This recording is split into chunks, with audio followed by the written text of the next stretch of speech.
good afternoon, everybody. Thank you so much for joining us once again.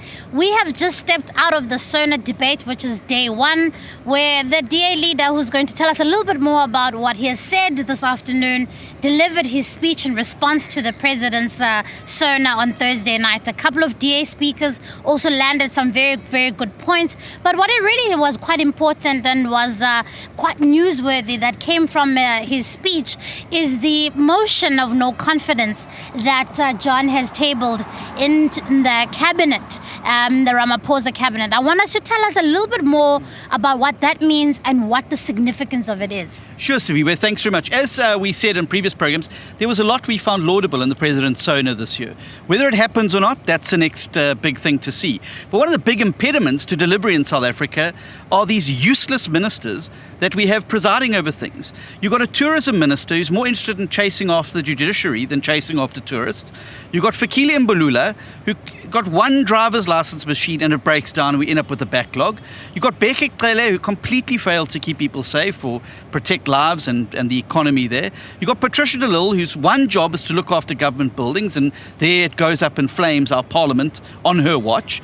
You've got Stella Ndabeni-Abrahams, who now the president has had to bring somebody else in from the private sector to do a job. But actually, it was the president who passed the motion of no confidence in his cabinet last week when he announced all these new people that were coming into his office to do the work of cabinet ministers. So it's very clear the president himself acknowledges that he's got a useless cabinet that couldn't, organize the proverbial in a brewery. And here they are, still sitting ensconced there, and you're not going to get the delivery that South Africa needs with this bunch of ragtag crooks sitting around the cabinet table.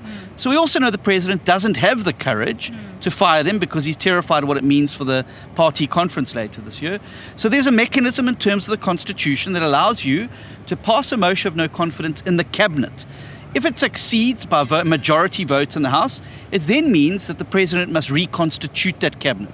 So we're saying, Mr. President, we know you don't have the apples to be able to do what needs to be done. So we're going to do it for you and give you a chance now to put a cabinet around you and give you the benefit of the doubt that the things you said about the economy are finally going to happen in South Africa.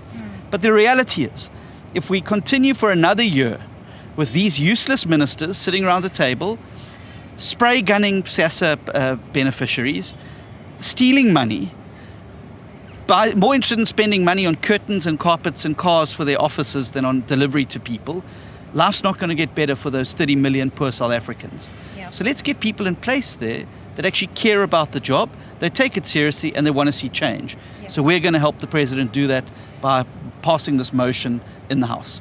What about people who say, well, you don't have the numbers? I mean, what are will you be reaching out to other political parties in Parliament? And is this an opportunity for them to get behind this?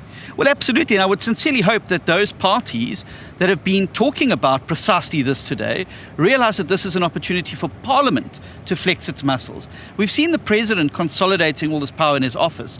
It's time that we restate the balance of forces in the South African political environment. So this is a great opportunity for Parliament to get back on the front foot and show the executive that it is Parliament that is going to hold them accountable. It's Parliament where they must be responsible to.